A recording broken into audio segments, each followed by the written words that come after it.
Toujours sur le plateau de BITV au CIPCA, je reçois Katayoun Panahi, directrice de SNCF Immobilier, avec qui nous allons parler de l'ampleur du travail de décarbonation du patrimoine de la SNCF.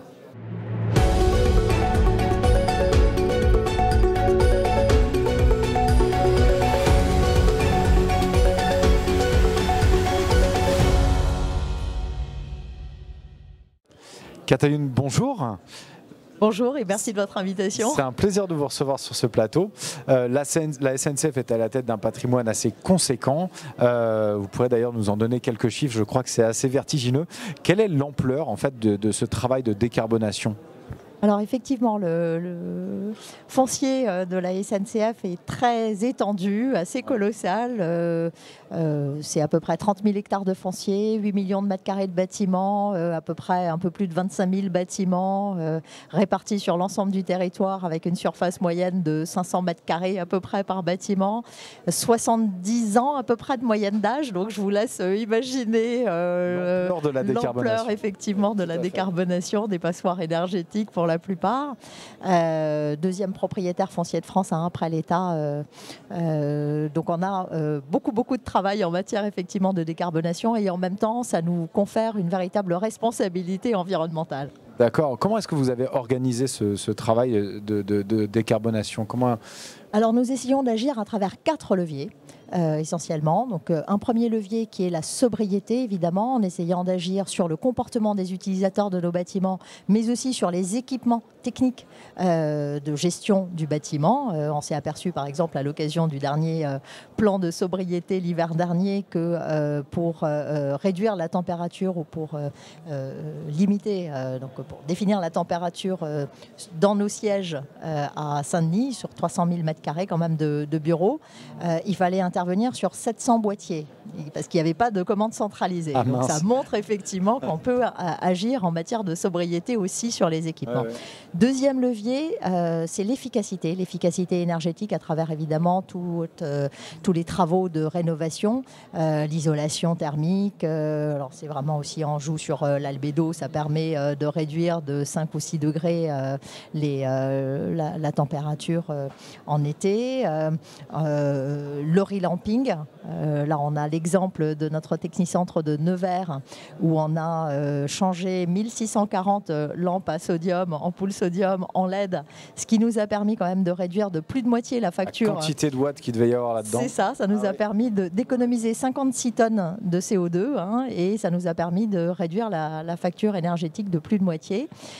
Troisième levier sur lequel on agit, c'est comment on va faire évoluer finalement le parc de l'usage des énergies fossiles vers davantage d'énergie renouvelable en essayant de quitter évidemment le fuel, la sortie du fuel, et puis en essayant de développer le photovoltaïque, la biomasse, les énergies renouvelables. C'est ce qu'on a fait par exemple nos 2 technicentres TER et TGV de Lyon, la Guillotière, que l'on a raccordé au chauffage urbain, qui est basé de la métropole du Grand Lyon, qui est basé à 65% sur la biomasse et donc sur les énergies renouvelables.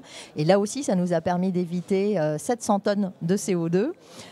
Et ça nous a permis de réaliser à peu près un peu moins de 150 000 euros d'économie de facture énergétique, ce qui rapporté aux millions d'euros d'investissement qui a été nécessaire de faire vous donne un retour sur investissement sur 6 ou 7 ans, donc ça reste tout à fait acceptable. Et puis le dernier levier, 4e levier sur lequel nous agissons, c'est la rationalisation, parce qu'au fond, le mètre carré qui vous coûte le moins, c'est le mètre carré que vous avez supprimé que vous n'avez plus.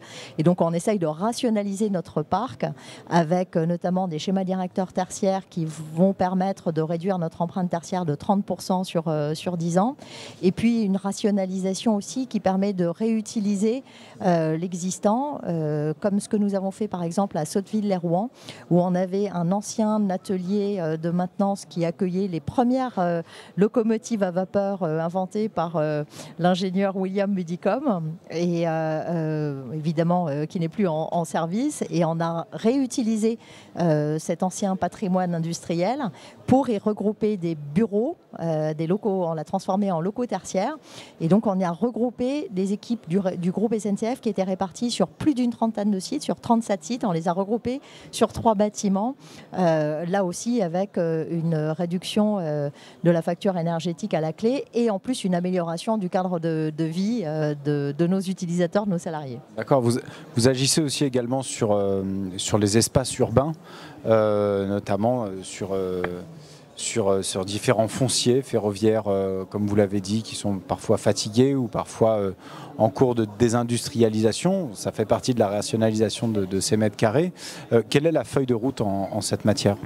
Alors, effectivement, nous valorisons tous les fonciers qui sont plus nécessaires aux activités ferroviaires avec plusieurs grands axes, plusieurs orientations qui vont dans le sens des politiques publiques nationales.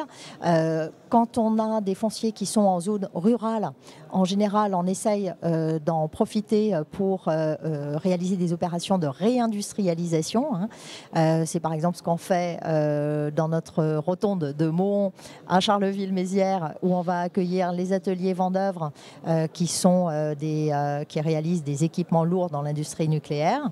On va aussi agir toujours en territoires ruraux sur certains fonciers pour y déployer des fermes photovoltaïques. C'est ce qu'on a fait à proximité du Mans à Arnage, à Surdon, à Nouvion-sur-Meuse, et on va même créer une filiale SNCF Renouvelable qui est dédiée au déploiement de projets photovoltaïques sur notre foncier. Et à la gestion de l'énergie aussi ? Exactement. D'accord. Et troisième grande orientation de notre feuille de route, là c'est plutôt dans les zones denses urbaines, en plein cœur des villes. Vous êtes dans les cœurs des villes, oui. Voilà, tout à fait. où on a justement du foncier valorisable à proximité des gares. Là on va pouvoir transformer d'anciennes friches ferroviaires en nouveaux quartiers de ville. Et on va pouvoir de ce point de vue-là décarboner aussi, puisqu'on concentre les activités à proximité des gares et donc on va faciliter l'accès au transport décarboné. On va réaliser en général des opérations de végétalisation, de renaturation et qui vont créer des puits de carbone et donc qui vont pouvoir là aussi décarboner et améliorer le cadre de vie des habitants. Et puis surtout, on va pouvoir récupérer des recettes des produits de cession et de valorisation qu'on va pouvoir réinjecter aussi dans l'offre de mobilité décarbonée du groupe SNCF qui est notre corps de métier. D'accord. Ouais, donc un bon cercle vertueux en tout cas pour SNCF, pour le groupe SNCF. Katayoun Panahi, merci beaucoup pour votre témoignage et on a hâte de voir les futurs projets de SNCF. Merci à vous, à très bientôt. À bientôt.